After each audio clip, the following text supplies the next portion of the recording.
say they bust a dealer, a cocaine dealer, right? Have you ever known of any police officers that will personally take that stash? Yeah. Apparently, there is a very, very well-known person that a lot of people know about that is like another Savile. Yeah, I know exactly who it is. Have you seen people framed? Yeah, it goes on. It goes on, of course, yeah. Some of the most worldly wise and best cops I worked were actually the most corrupt at the same time. So the CID at Belgravia, I would say half of them were there for being under observation for corruption. I decided to make allegations of corruption against police for covering it up. And then the moment I did that, I got arrested. Jimmy Savile died and was exposed. And I then realised that there was a cover up because there was 2 police officers came forward. If I carried on, I would end up dead. You're my most regular guest on this channel, and I love getting you on because you've got a wealth of knowledge. You're educated. You have so many stories to share, and also you've got the balls to share them.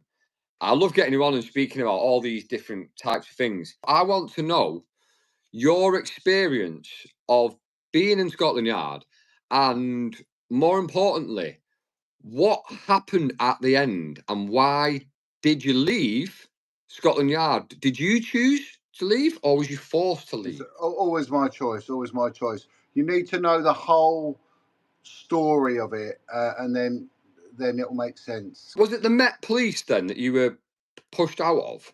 I was never pushed out. I was never pushed out. I retired. I joined the police in the early 1990s. I joined as a uniform officer, as everyone had to back then. And I was sent to a very rough part of London, very rough part of the United Kingdom, southeast London. And I had a fantastic time. It was an amazing career for a young man, very exciting, very brutal. The work was brutal, and also the policing environment was back then very, very brutal.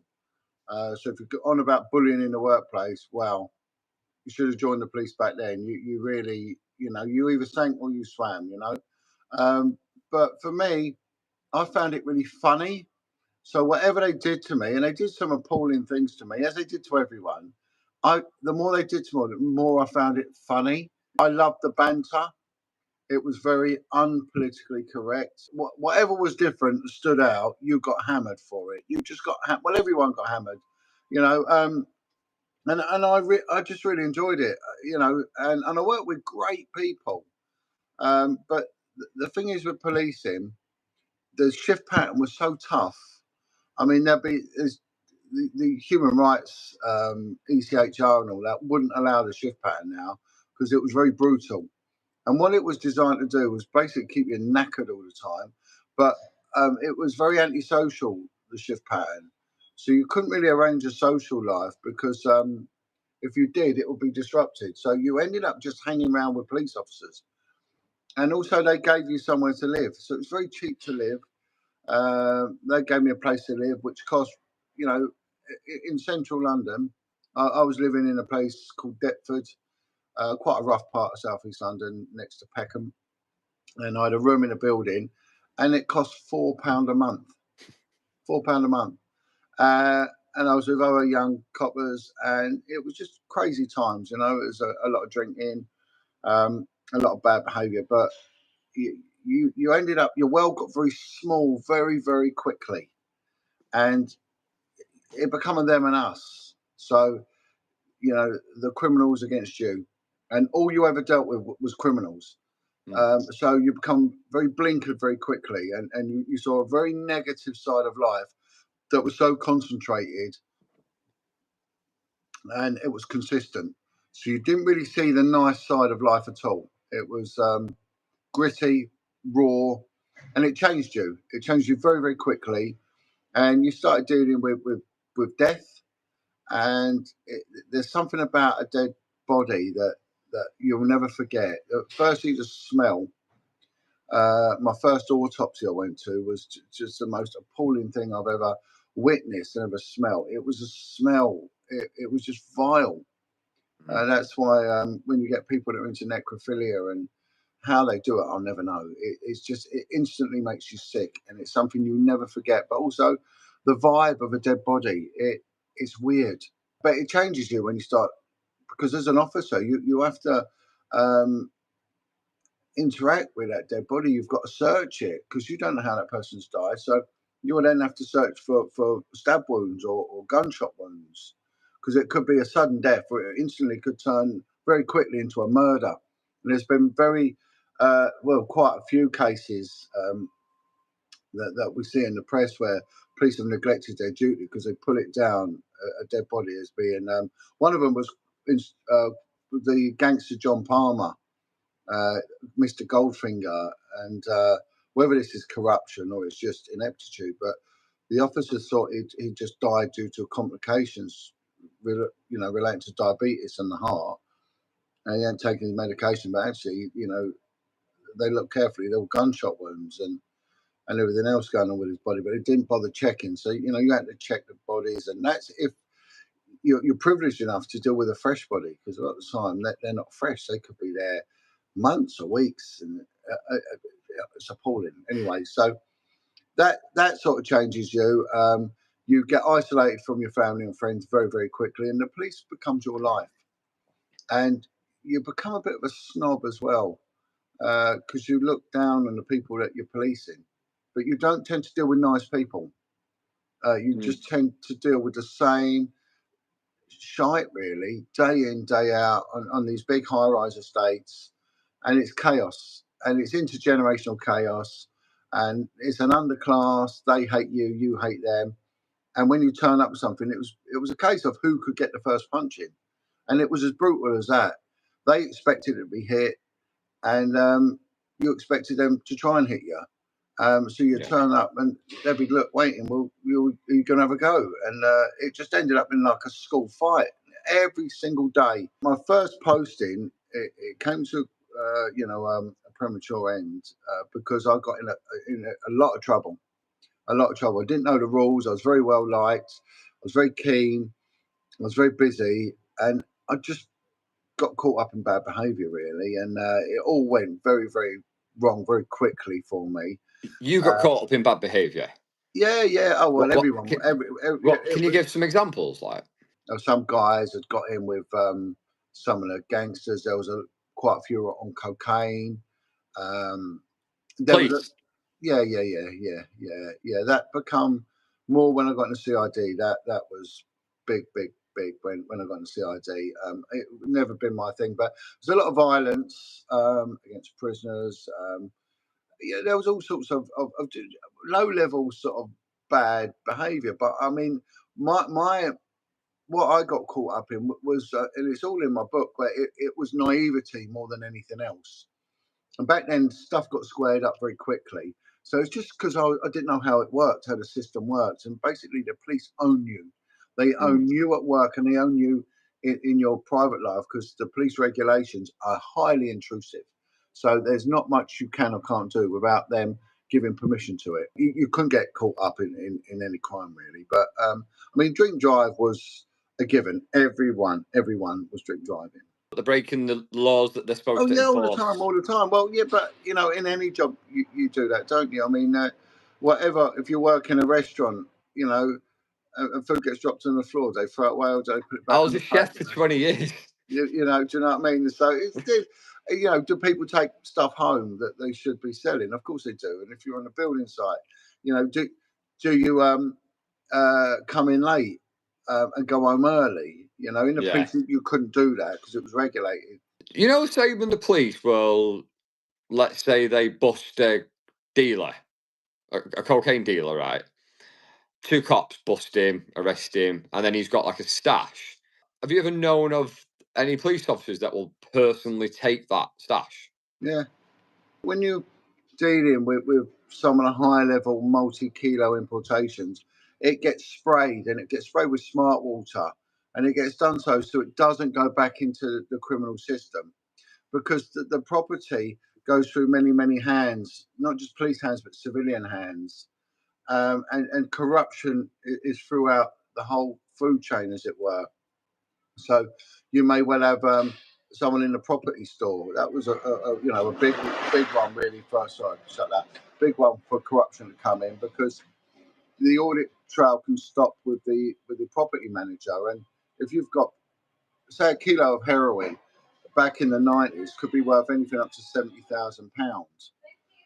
So it would get sprayed with a smart water, and then when stuff is seized, it's also scanned to see if there's any sort of forensic DNA on it, to see if it has been put back in the system, because drugs were finding themselves back in the system. But the stuff I was involved in, it was just because I didn't know how the system works, and I just got in trouble, and I was just very naive to it. I'll say there's some fun examples I'll give in my book, but it's I've got to run it through a lawyer what I can and can't say with it all. But it was just ridiculous. But one of the main things was I got caught up with a girl, and her father was inside for murder, and he was quite a high profile criminal, and I ended up in a relationship with her, and I got her pregnant, but she already had 2 children. But what I didn't realise was she also had a drug addiction, and I didn't realise it because I grew up in a working class area, but wasn't criminally street or anything like that. The police did that to me, but she was. She grew up in a high rise estate in southeast London, and she was sharp. She was devious, conniving, but sharp, and had me over many times. But it got me in a lot of trouble because her father was very, very well known, and she was connected to someone quite high profile. So I got in a load of trouble. So what the police did was to basically give me a second chance. They because I was good at what I was doing. I'm not going to be conceited. I was just naturally very good. Some people are naturally good athletes, naturally good soldiers. I was naturally a good police officer because I was very good at communicating. And I just was good, and I had a bit of a heart for people as well. I was never a bully or anything like that, and I've never ever nicked anyone for drink driving. I'm not advocating drink driving because I know people lose their lives for it, but everyone was doing it, and I felt it was hypocritical if I was to. So I'd never ever pursued anyone for anything like that. So I get sent to the West End of London. So I went, right, I'll give you a second chance, and off I get sent to the West End.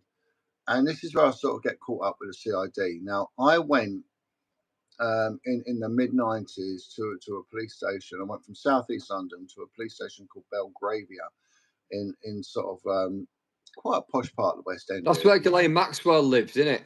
Well, yeah, it's quite lived. It's a very mixed ground, but one bit, the southern side's a bit rough. The north side towards Knightsbridge is very posh. So you got a bit of mix of everything. But the West End is policed differently. You couldn't start punching people in the street like you could in South London, like you was expected to in South London.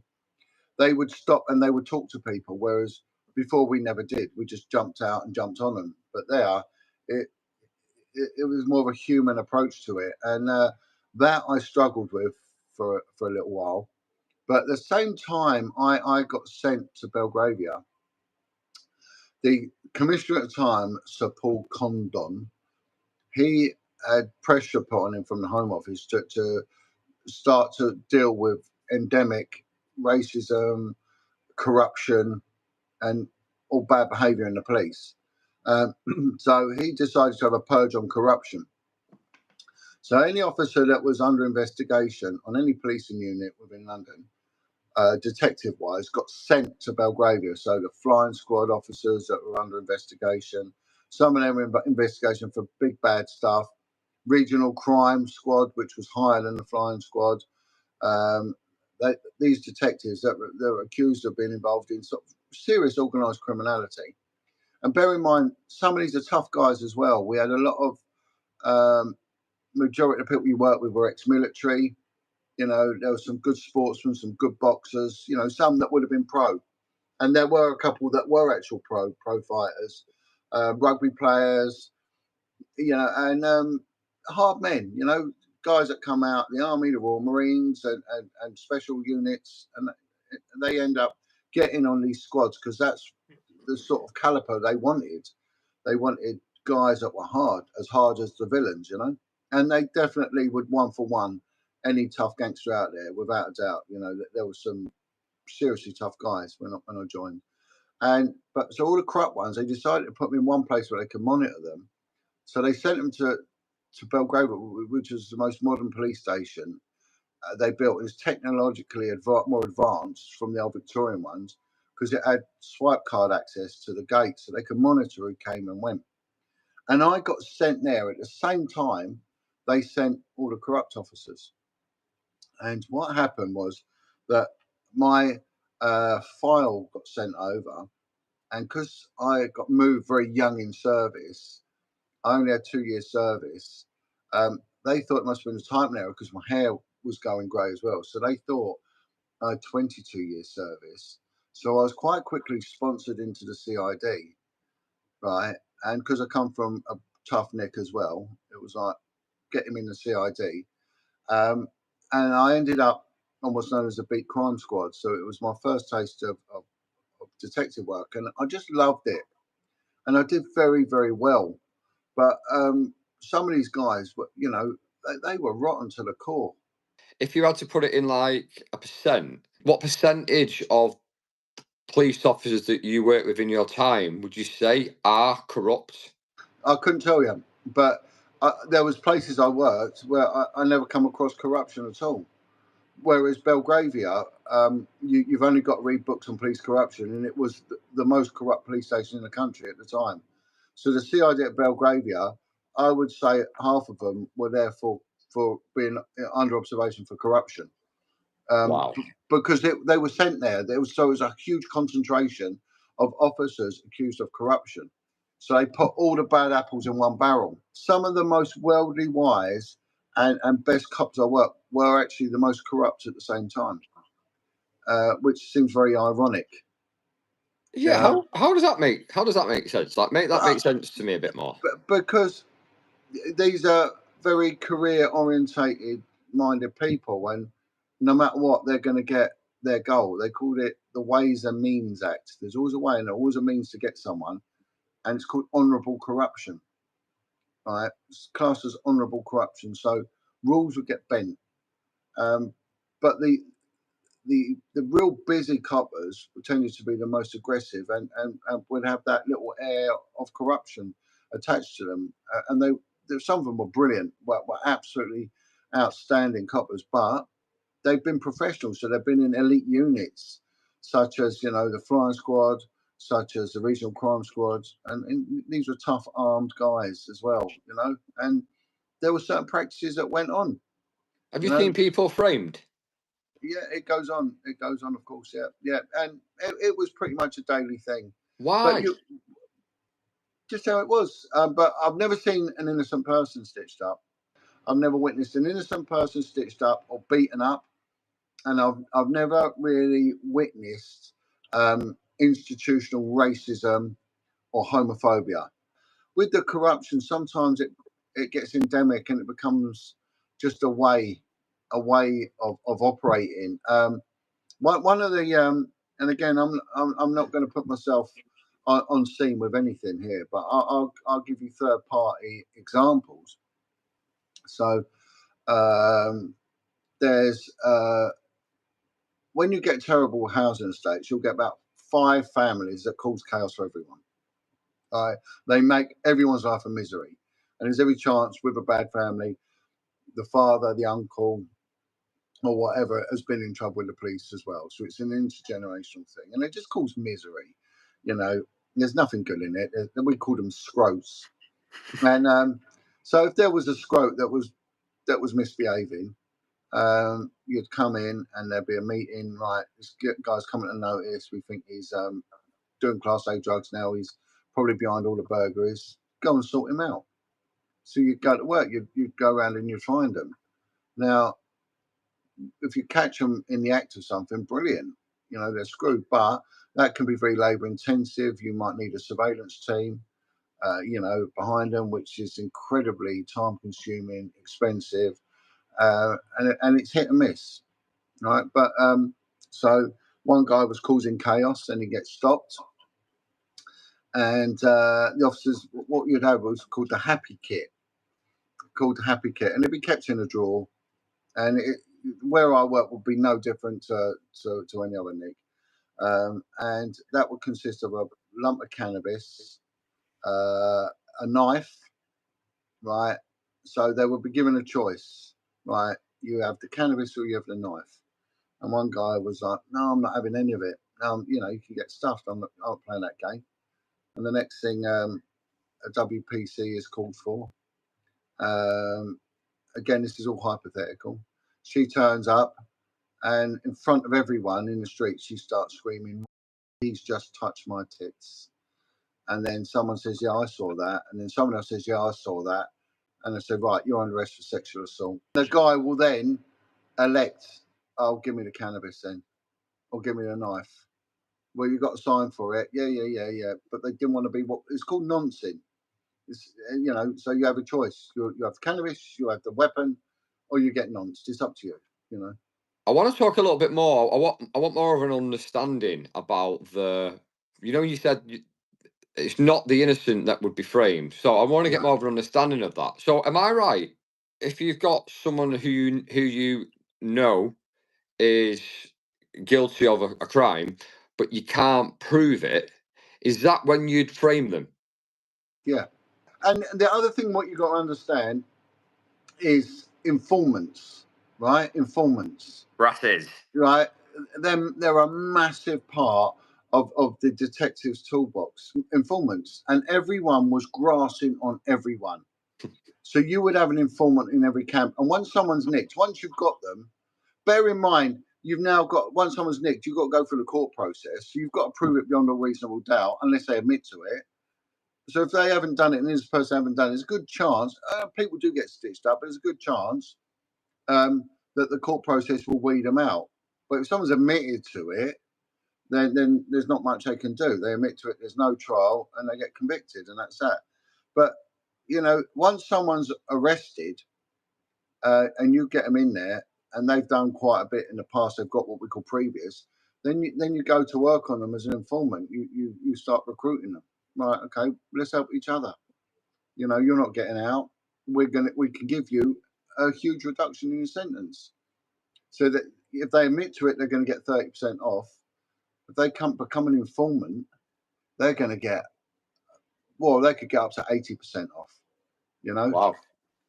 and so yeah, all right. Well, what you got for me? So we say, right, you've got to give us something bigger than you're involved in. But these are the people we're looking at.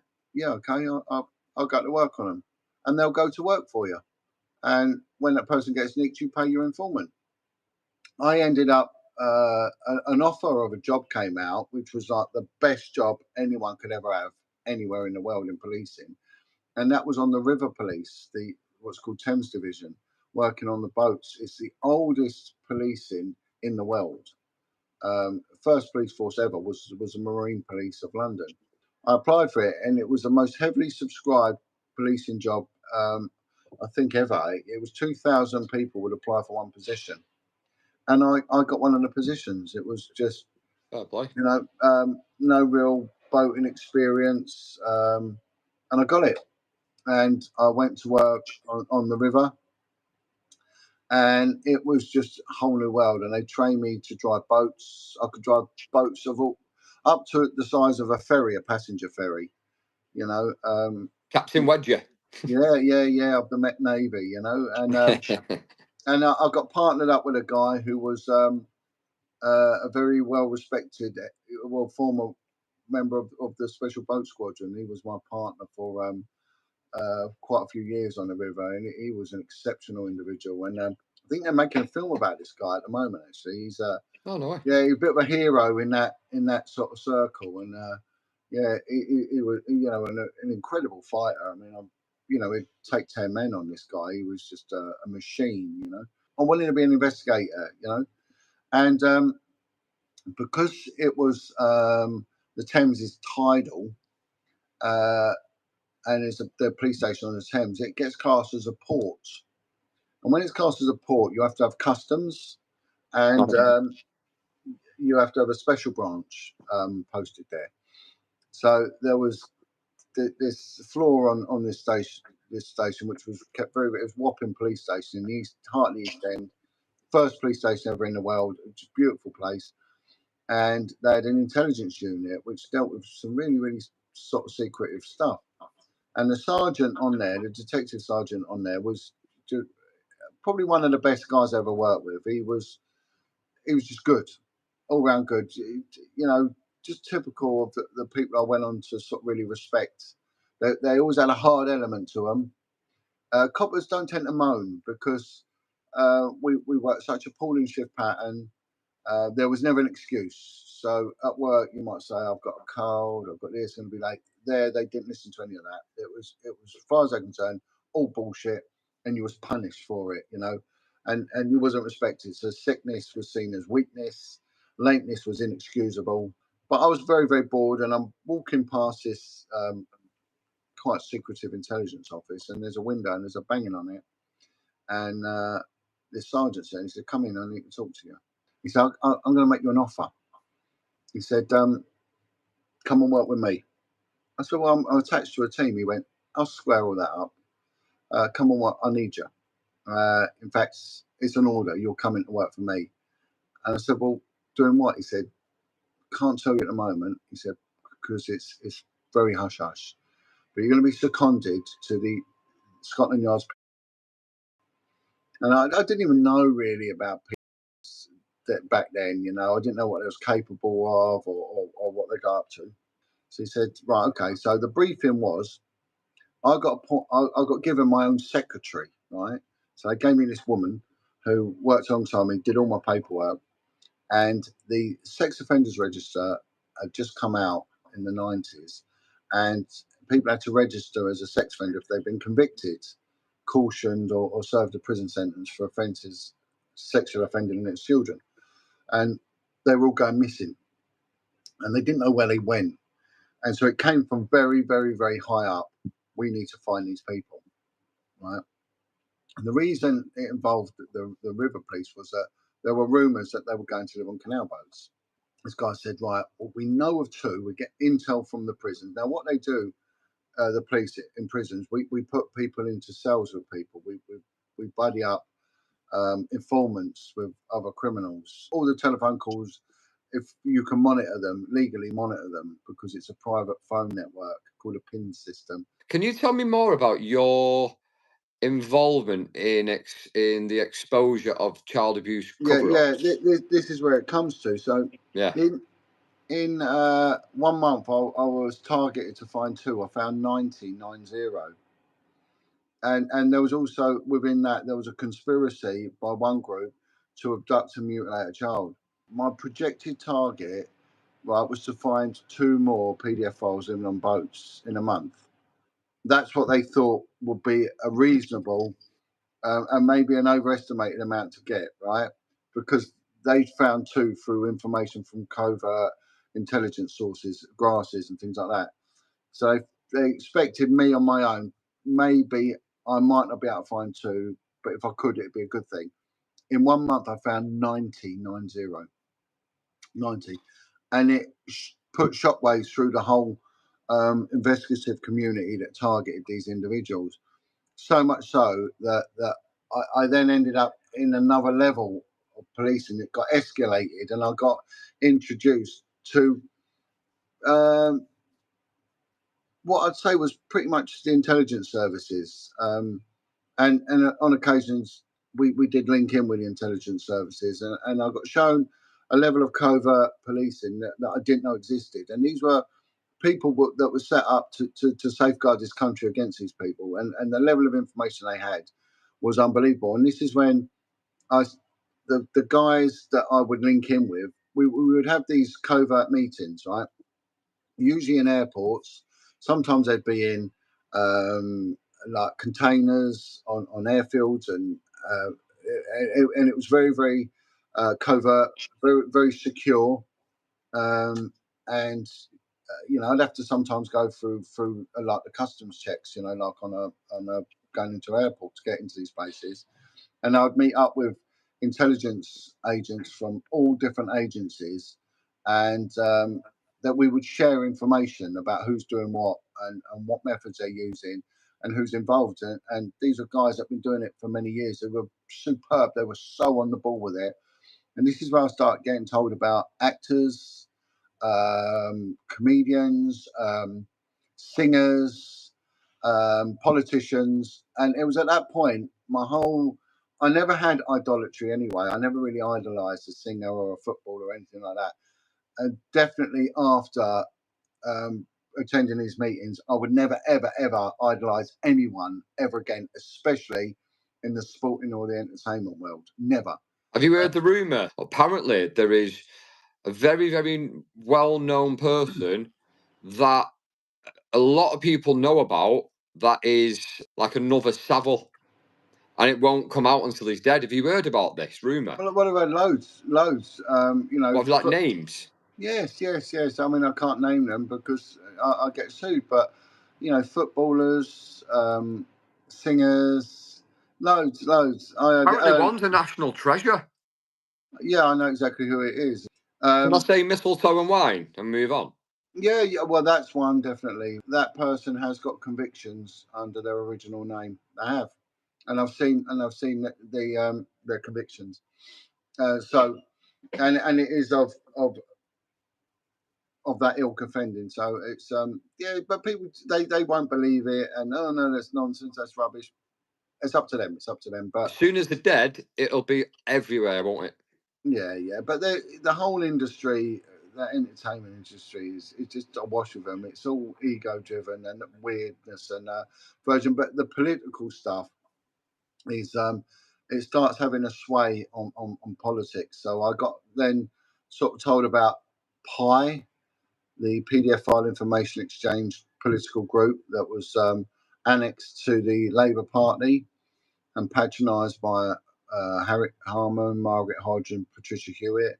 I started getting told about political advisors to prime ministers. I got told about home secretaries and solid information and how they will close down policing operations if it gets too near to high up establishment figures.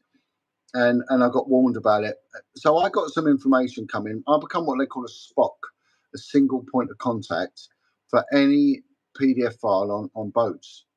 And it's meant to be for London. Yeah, it's like that. Yeah, SPOC, single point of contact. So I started getting stuff from London, and I was inundated, right? And my poor secretary, she was just constantly writing down. But then it went to county forces, and then it went global. So I started getting information from all around the world involving PDF files on boats, and it was shocked because I haven't got to go through customs, and then you start getting information about the trade in children, especially from the Netherlands, that are being brought in. And then I got some information regarding a boat, a houseboat, sort of in Hampton, in the very affluent upper reaches of the River Thames, towards Hampton Court Palace and that way, Richmond, that really nice area. And there was a boat, and it was owned by someone very high up in the Government Office for Education. This guy was writing the books on social care, which went on to become like the doctrine for bringing up a child in care. The guy writing it was a convicted PDF file. He had connections to a politician, and they were running parties on a boat, and boys were being abused and hard and everything else. And so, like I did with everything else, I recorded the information and disseminated it and put it into the system. And overnight, the whole unit was shut down. But I was warned by an officer that be very, very careful getting successful in this field of policing. And it happened within days of the warning. I was removed. Initially, they lied to me. They said, "Oh, you're only on a secondment. It's come to an end." And then they admitted, you know, you've dug too deep. We didn't expect you to go as deep as you did. It's come from very high up. It's to be shut down. One of the best detective jobs ever was on the Vice unit, right? Gambling, prostitution, nightclubs, all of that. It was a cracking unit, probably the most exciting police unit you can go on. And they were based in central London, and I got on them. I got on the Vice unit, I initially was set out to work with prostitutes. I did incredibly well at that.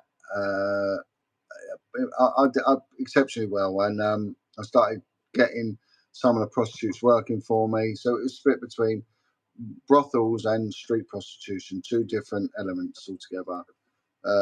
Brothels, it's greed, it's money, it's all that. But street prostitution, these girls all came from the care homes. They're all victims of incest. They're all victims of institutional abuse. They're all heroin addicts, all of them, and they were, all infected with terrible diseases, and you sort of had an affinity with them. They would offer up a lot of information. I started exploiting that. No one was bothering to do it, but I did. Informants was my big thing. Informants, and they started saying, "Look, John, you want to go for the little girls? There's little girls out here. You lot never bring them in, but they're out here, and these blokes always ask us for little girls, always." And one of them, he's a headmaster of a school, and he's always trying to get hold of these little girls. And there are a couple on the street. So a headmaster. Yeah, was going around. Yeah, trying to procure young girls. Yeah, little girls. Yeah. Once I found 10 kids in 10 minutes and 50 kids in 3 days, and they were all been pimped out, right?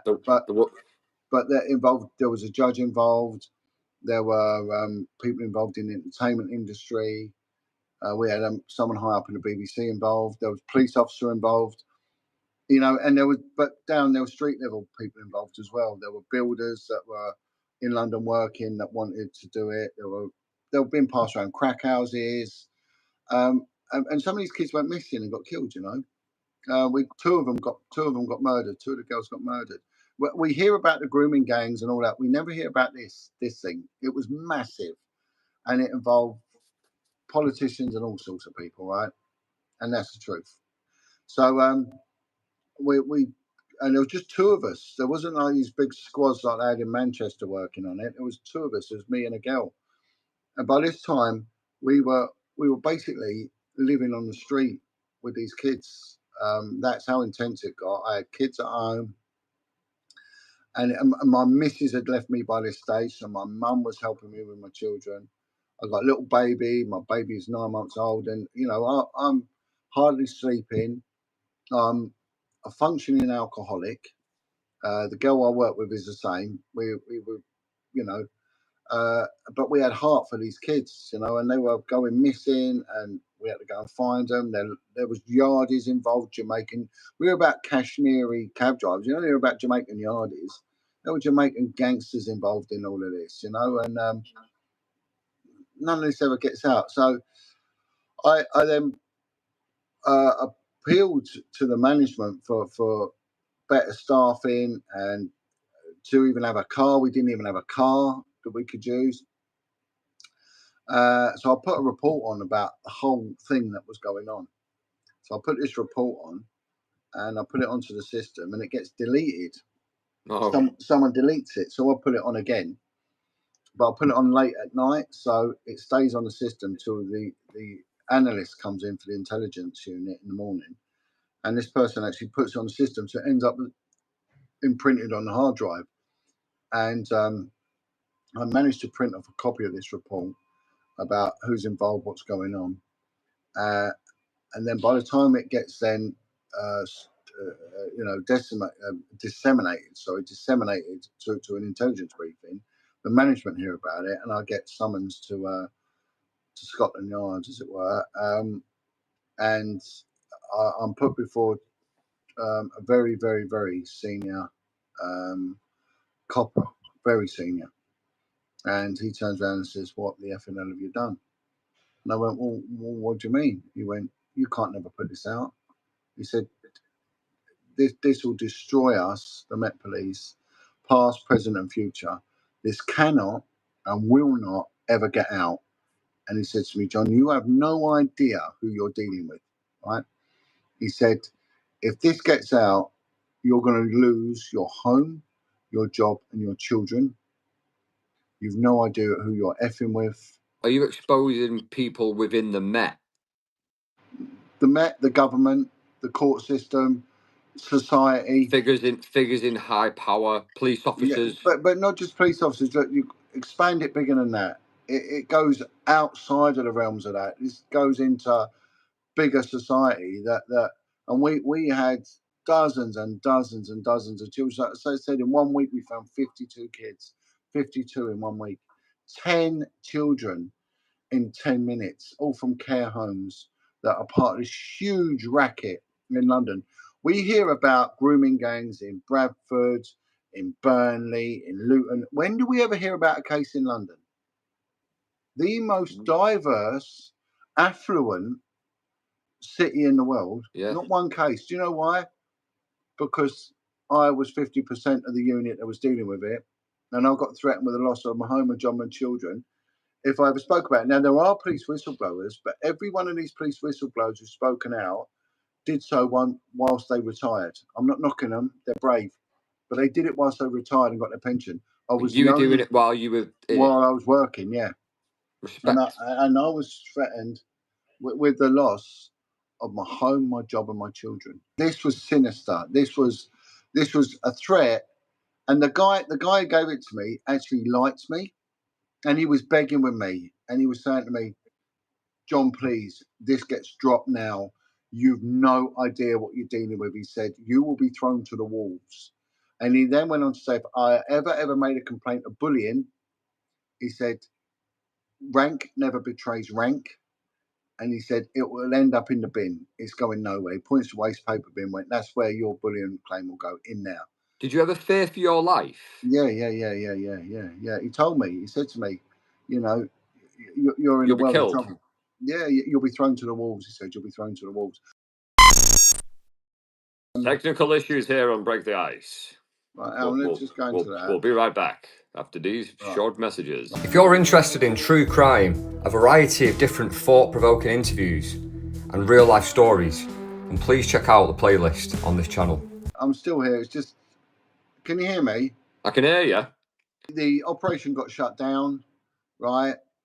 We had something like 36 children that actually went down as witnesses. That was scaled down to 2. A trial did take place in which, again, it was a woman that was running it, the racket, and all the people that were involved. The 2 main key witnesses, shortly after the trial, were found dead, were murdered. I then moved on to a child protection unit. I went on to do exactly the same thing. It's a whole new story, but there's a lot more to this because my testimony goes on for 4 hours on this. But what happened was that a couple of years later, Jimmy Savile died and was exposed. And I then realised that there was a cover-up because there was 2 police officers came forward. So I went to my politician, my MP, who offered me some sort of parliamentary protection. He then heard a rumour that I could get murdered. And so he put me before Theresa May's office, right? And got an interview recorded in Hansard's, and I had to hand over all my paperwork to him because Hansard's is an official record of Parliament. And he relayed the fears that on the intelligence he's got that if I carried on, that I would end up dead. The next day, Theresa May sacked him. He got sacked. I decided to make allegations of corruption against police for covering it up. And then the moment I did that, I got arrested. And I enjoyed a 4-year campaign to put me in prison and to take my kids into care. From the low-level stupidity of base-level police corruption, that, I mean, really, it's a drop in the ocean. What we're looking at is high office corruption, and it involves children. And anyone who thinks they can take on the government and win is an idiot. They'll kill you. Ain't no one taking the government on and won. No one. They'll destroy you. Corruption is at all levels. It's a deep, dark topic, but I'll willingly lift the lid on it. And where I can, I need to protect. I've got a book coming out, so I want to keep my powder dry for that. Legally, I need advice on certain issues because, like I say, there were practices that went on, and I could quite easily incriminate myself and others, and that wouldn't be the point because they will use any weapon against me. To silence me on this one, and I'm not going to give them the ammunition on that. But I'd happily discuss things in a third person, third party, what went on quite happily.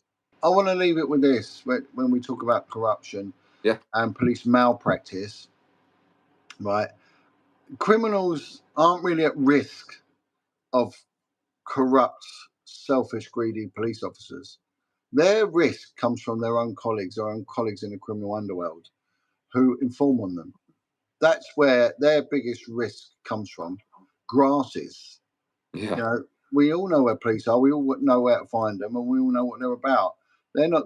Their risk comes from their own. And this is what when I speak to ex-criminals, they're, we don't talk to police. It's total nonsense. They do, and then there's huge rewards for doing it. It's a very, very lucrative, rewarding thing to do. Is become an informant. Thanks again for coming on. Thanks for sharing your time with me tonight and with the channel. We'll speak again soon. I want to thank everyone that's watched this video. Don't forget to give it a like, give it a share, put a comment down below. And if you're new to the channel, hit subscribe, and I'll see you in the next video. And John, thank you very much, mate. I'm always here if you need me, always here. I appreciate it. Everybody have a great weekend, and as always, peace out.